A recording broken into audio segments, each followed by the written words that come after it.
nuovo video tutorial. Voglio mostrarvi come realizzare questa sciarpa, maxi sciarpa triangolare, che io ho deciso di chiamare Sogno e che ho realizzato con il fantastico filato dell'Adria Fill linea a riga dritto. Se ricordate, io già l'ho utilizzato l'anno scorso per fare altre due creazioni, tra cui anche una sciarpa e uno smanicato. Quest'anno invece ho deciso di utilizzare appunto per fare questa sciarpa triangolare e usare uno dei colori nuovi che sono arrivati, ossia il codice 49. Guardate qui che colori fantastici, ma voglio farvi vedere sempre altri colori che trovate disponibili sul sito, come questo con tutte le tonalità del viola, del lilla, o questo dove abbiamo le tonalità invece della terra, quindi del marrone, un giallo, un bianco molto ben abbinabile, che è il codice numero 40, mentre questo è il numero 42. Però ce ne sono veramente tanti di colori a disposizione e io vi dico che per realizzare questa maxi sciarpa triangolare ho utilizzato due gomitoli lavorando con l'uncinetto del numero 6. In realtà era nata come una coda di drago, ma poi mi sono resa conto che di code di drago ne ho tantissime e avevo anche il progetto di doverne fare un'altra, quindi ho deciso di cambiare un po' la lavorazione e di trasformarla appunto in una sciarpa triangolare. Quindi si parte sempre come si parte per una coda di drago, e io nel tutorial vi spiego i 12 giri da fare. Però ragazze, sono 12, ma in realtà i primi 10 sono uguali, quindi cambiano solo gli ultimi due, in realtà solo uno, l'11°, perché anche il 12° è uguale agli altri. E poi vi faccio vedere appunto, una volta arrivata alla larghezza desiderata, che a me sono di non mi ricordo i centimetri in questo momento, ma vi dico che sono 50 maglie alte. Una volta fatto arrivata a quella si inizia a fare le diminuzioni in modo appunto da averla speculare. Adesso poi me la levo, ve la faccio vedere bene grande com'è, e comunque una volta fatto questo appunto si torna a fare la punta dal lato opposto. Quindi è veramente semplicissima da realizzare, è sfruttabilissima proprio perché l'ho fatta molto grande, e se c'è vento noi possiamo andare a farla, a chiuderla sotto in questa maniera, in modo da trasformarla quasi come una sciarpa o uno scaldacollo. Guardate qui che carina. E adesso ve la faccio vedere invece bella larga come è, giusto per darvi un'idea della sua larghezza e lunghezza. Guardate qui, è infinita e mi piace proprio per questo. Detto ciò, spero che anche questa creazione diversa un po' dal solito vi piaccia, che desiderate realizzarla, e così ecco, me la sistemo un attimo. Come sempre, se decidete di farla, mandatemi le vostre foto o sulla mia pagina Facebook Uncinettando con Elsa, o sul gruppo Facebook La Libertà di Uncinettare e Sferruzzare, oppure potete taggarmi su Instagram, dove mi trovate scrivendo sia Elsa Faccio che Filati Elsa. E noi come sempre ci vediamo poi al prossimo video tutorial. Per realizzare la nostra sciarpa, in realtà ero partita che volevo fare una coda di drago, ma alla fine la trasformerò in una sciarpa triangolare. Io ho deciso di utilizzare il filato dell'Adria Fill linea a riga dritto. Il colore che ho scelto io è il 49, però vi farò vedere il campione con un altro filato. Vi dico che io sto lavorando con il numero 6. Per poter fare il triangolo partiremo proprio a lavorare come una coda di drago, e arrivate a una certa larghezza andremo a fare poi invece le diminuzioni appunto per creare il nostro triangolo. Dicevo, io lavorerò con il filato riga dritto e con l'uncinetto il numero 6, mentre qui vi farò vedere un piccolo campione. Questi sono altri colori che trovate sempre disponibili sul mio canale, sul mio sito Filati Elsa. Ok, allora mettiamo da parte e andiamo a fare la nostra lavorazione. In un anello magico andremo a fare i nostri primi giri. In realtà i primi 3 giri sono dei giri base. Dopo i 3 giri base andremo a fare i giri veri e propri che ci servono appunto per formare la nostra lavorazione. La nostra lavorazione avrà un multiplo di 12 giri, anche se in realtà i primi 10 giri sono uguali. Quindi andiamo a fare il primo giro base e andiamo a realizzare 3 catenelle, che sono sta prima maglia alta, rientro dentro e vado a fare altre 2 maglie alte, 1 e 2, vado a tirare l'anello per chiuderlo, mi giro con la lavorazione, secondo giro base, vado a fare, prendo il filo, vado nella maglia alta successiva e realizzo una maglia alta, vado nella catenella nella maglia alta successiva e realizzo 2 maglie alte, 1 2, vado a fare 4 catenelle, mi giro e vado a fare il mio ultimo giro base, entro nella prima delle mie catenelle e vado a fare una maglia bassa, e poi vado a fare una maglia bassa sopra ogni maglia alta.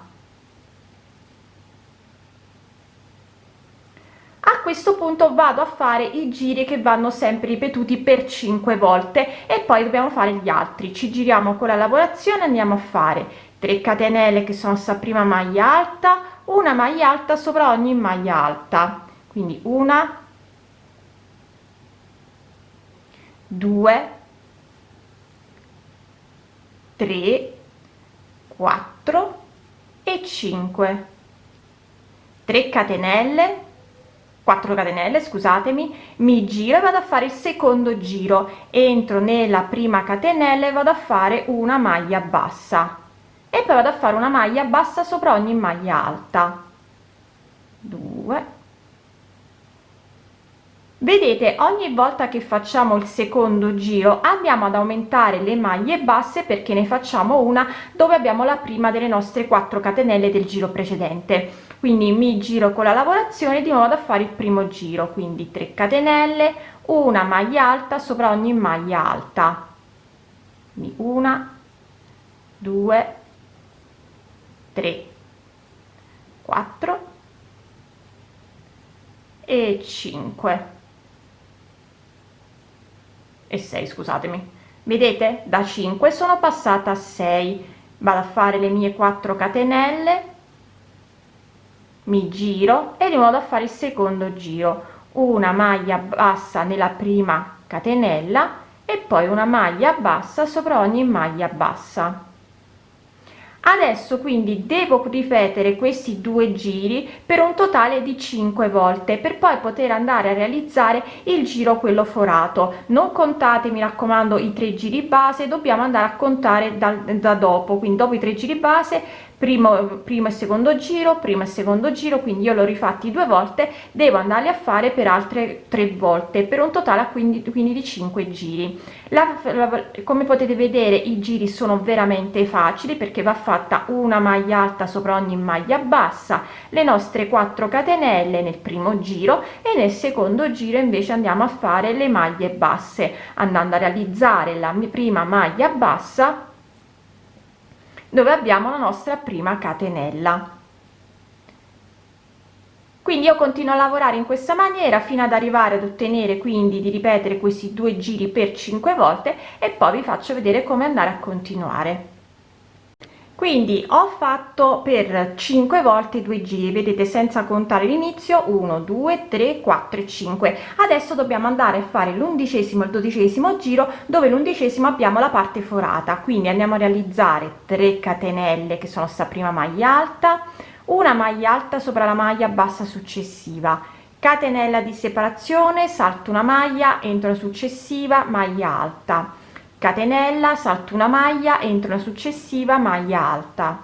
catenella, salto una maglia, entro una successiva maglia alta, catenella, salto una maglia, entro nell'ultima maglia bassa e vado a fare una maglia alta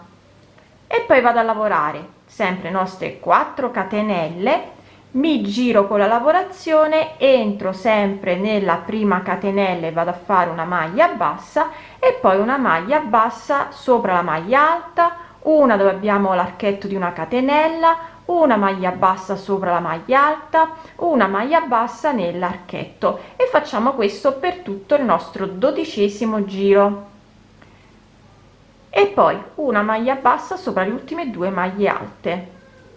A questo punto si ricomincia di nuovo a fare dal primo giro, quindi togliamo sempre i giri base, dobbiamo andare a ripetere di nuovo i giri di maglie alte e di maglie basse andando sempre a fare le nostre 4 catenelle e poi la maglia bassa, quindi in totale sono 12 giri che vanno sempre ripetuti e come avete visto in realtà i primi 10 sono uguali e io procederò a lavorare la mia coda di drago fino a terminare il primo gomitolo. Terminato il primo gomitolo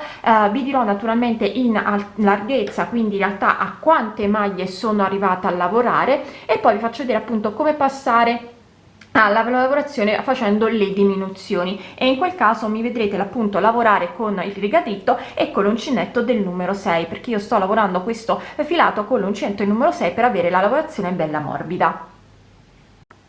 Allora, io ho terminato il primo gomitolo, in realtà ho già iniziato il secondo per fare il primo giro, però andiamo in maniera graduale, dalla punta fino ad arrivare qui dove ho ripetuto i primi 8 giri del mio motivo. Vi ricordo che i giri da fare in totale sono 12, io ne ho fatti 8, sono arrivata ad ottenere 50 maglie alte. 50 maglie alte corrispondono a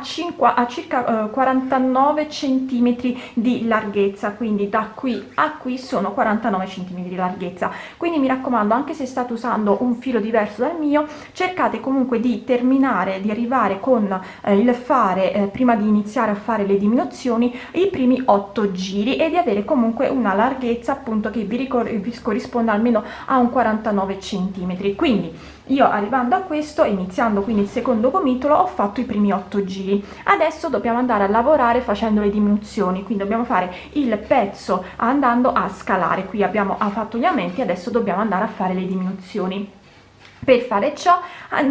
ricominciamo da capo a fare i nostri 12 giri. Io ho ricominciato dal primo giro, e come primo giro io ho fatto lo stesso numero di maglie alte che ho fatto qui per l'ultimo giro, quindi mi trovo un totale di 50 maglie. Non vado a fare quindi più la maglia sulla maglia bassa che avevamo creato facendo il nostro pippiolino, ma ne vado a fare giusto 50, e poi vado a fare appunto le mie 4 catenelle, scusatemi, mi giro con la lavorazione e vado a lavorare come ho sempre lavorato. Quindi vado a fare la maglia bassa qui dove ho la prima catenella e poi una maglia bassa sopra ogni maglia bassa. Poi ricomincio a fare il terzo giro, perché ripetiamo, i giri devono essere sempre gli stessi, solo che in questo caso invece di andare a fare 12 giri ne facciamo solamente 10, cioè ne diminuiamo di 2, ma solo in questo caso, perché qui noi abbiamo iniziato a fare le diminuzioni dopo aver ripetuto i primi 8 giri, quindi non possiamo andarne a fare qui 10, ma dei primi 2 giri lo facciamo soltanto 8 volte, e poi andiamo a fare il giro delle nostre maglie alte alternate a una catenella, e poi invece ricominceremo a fare i nostri 12 giri solamente con le diminuzioni invece che con gli aumenti. Quindi vado a lavorare, come vi ho detto, il nostro giro di maglie basse, inizierò a lavorare il giro di maglie alte e vi farò vedere appunto come andare a fare la diminuzione. Allora, quindi ho rifatto le mie giro di maglie alte, mi sono fermata dove me ne avanzano dove mi rimangono le ultime 3, e vado a fare in questa maniera: entro nella terzultima e vado a fare una maglia alta non chiusa, entro nella penultima e vado a fare un'altra maglia alta non chiusa e le chiudo insieme. Vado a fare le mie solite 4 catenelle, girando la lavorazione non vado più nella prima catenella, ma vado dove ho le 2 maglie alte chiuse insieme, vado a fare la mia maglia bassa e poi ricomincio una maglia bassa sopra ogni maglia alta. Continuo così, quindi terminando il giro ricomincerò il giro con le maglie alte e poi vi farò vedere appunto la diminuzione. Quindi continuo a lavorare in questa maniera. Allora, mi trovo che ho fatto il giro di maglie alte. Questa è la diminuzione che andremo sempre a fare, quindi abbiamo fatta una diversa appunto perché dovevamo stringere la prima lavorazione. Quindi adesso che abbiamo cambiato come finire il primo giro e iniziare il secondo, vado dove mi sono rimaste le ultime 2 maglie basse, quindi entro nella penultima e vado a fare una maglia alta non chiusa, vado nell'ultima maglia bassa e vado a fare un'altra maglia alta non chiusa e le chiudo insieme. Poi 4 catenelle, non entro nella catenella ma vado direttamente dove ho le 2 maglie alte chiuse insieme e vado a fare una maglia bassa e poi continuo a lavorare manualmente, quindi maglia bassa sopra ogni maglia alta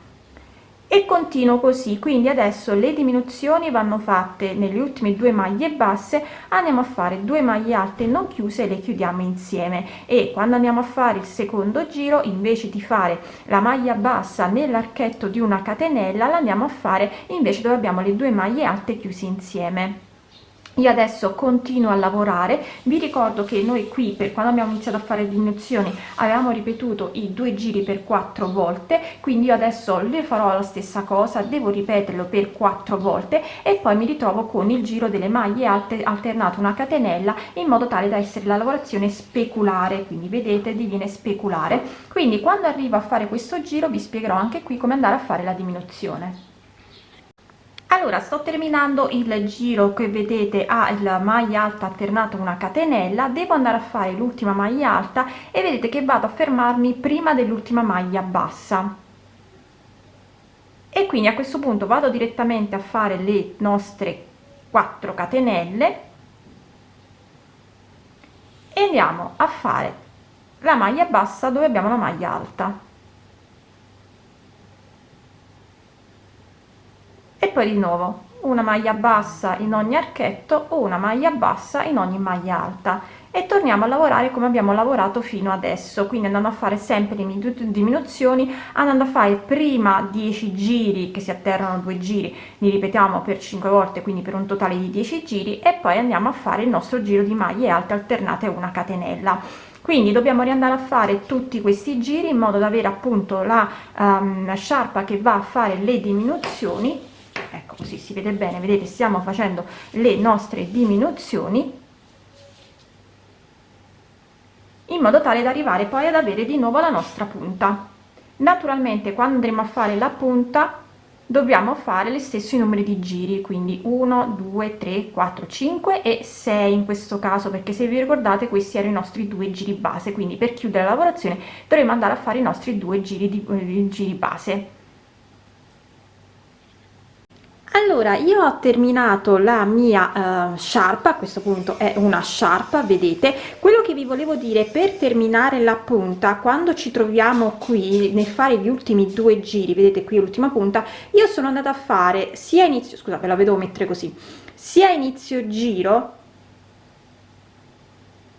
ecco, allargo un po' perché così vedete, sono andata a fare 2 maglie alte chiuse insieme, una maglia alta, 2 maglie alte chiuse insieme, in modo tale che poi come ultimo giro sono andata a fare le 3 maglie alte chiuse insieme. Quindi quando state per arrivare alla punta e vi trovate qui con 6 maglie alte, andate a fare il giro di maglie basse, poi per finire andate a fare 2 maglie alte chiuse insieme, una maglia alta, 2 maglie alte chiuse insieme, entrando sempre nelle maglie alte di base, e poi come ultimo giro andate a fare 3 maglie alte chiuse insieme, entrando la prima maglia alta sopra le 2 maglie alte non chiuse insieme, la seconda maglia alta non chiusa sopra la maglia alta singola, la terza maglia alta non chiusa sopra le 2 maglie alte chiuse insieme, e poi chiudete. In questa maniera, come potete vedere, abbiamo esattamente la stessa punta. Io adesso devo tagliare i fili, in realtà sono indecisa se metterci un brillantino, un pendente, ma credo che di più che andrò a nascondere solamente il filo. Come potete vedere, guardate qui che meraviglia, appunto alternando sempre i nostri 12 giri, e qui invece abbiamo la parte centrale dove abbiamo appunto la nostra, diciamo, linea punta qui, e poi appunto le varie diminuzioni. Quindi anche questa creazione è terminata.